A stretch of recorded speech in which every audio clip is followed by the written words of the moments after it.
Ever since the departure of LeBron James, the Cleveland Cavaliers have struggled and they've had to rebuild through the draft.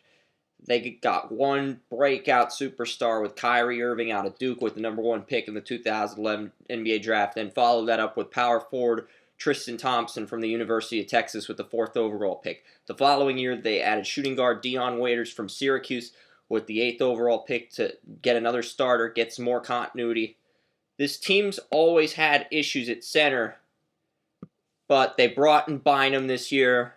They had Anderson Varejao on the bench because he's been injury prone in the past. But in 2013, they got the number one pick again and decided to take Anthony Bennett out of UNLV as a power forward for insurance because there were no small forwards or centers available with that top pick. They could have took Nerlens Noel out of Kentucky, but they figured since Noel's injury prone, it'd be a bad pick. How can you blame them? They're Cleveland. So, what happened? Well, what's been going on in Cleveland is very simple. The Cavaliers got off to an 11-23 start and rocked as usual. So, the Cleveland front office has decided to trade Andrew Bynum to the Chicago Bulls for small forward Loul Deng. Deng is averaging 19 points per game with the injury to point guard Derrick Rose. And this gives Deng a better supporting cast to work with. Without Rose, he had Joakim Noah, maybe Carlos Boozer anchoring the Chicago Bulls bull market of a front court. But now, you've got Deng in Cleveland. He's got a better supporting cast. Sure, you've got some guys that are inexperienced, like Waiters and Thompson. You got Bennett coming off the bench. But Varejao has always been one of those characters where he's the center of attention.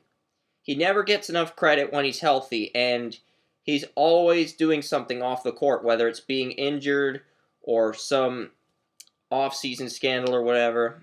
And you got Kyrie Irving as the center of your team at point guard. He's the heart of your organization. Now you've added a good player to attack on the wing with Loul Deng, and you've built through the draft. You're 11-23. It is time to rock your fan base, Cleveland. What are the Cleveland Cavaliers going to do with an 11-23 record now that they've added Loul Deng? That is the question in Cleveland, and please don't tell me they're going to suck as usual, because that is the most typical response you will get. That is the Pittsburghese, Permani Bros, Yin's response that you will get. And Pittsburgh's only saying that because they don't have an NBA franchise. But that's not the point. The point is, you're 11-23, you've built a roster, now you've got to discipline these players and make something out of this roster.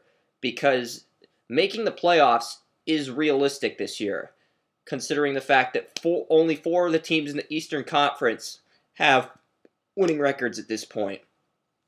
And the only two juggernauts are the Indiana Pacers and the Miami Heat.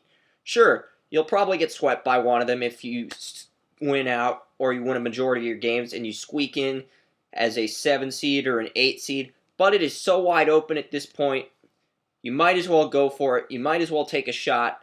And the fact that you got the Bulls to take Andrew Bynum off your hands is a huge asset. And Bynum can be a good bench player in Chicago behind Joakim Noah. So I think this trade worked out well for both teams. The Bulls will get some draft picks. So Loul Deng gets an opportunity to be sort of a mentor to some of these younger guys. And the Cleveland Cavaliers can contend with this roster.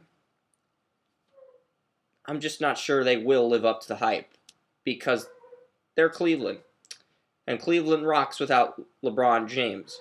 Right, Dwayne Wade? Right, American Airlines Center? Right, NBA franchise that won 2 championships and continues to piss off the rest of the NBA? Damn straight.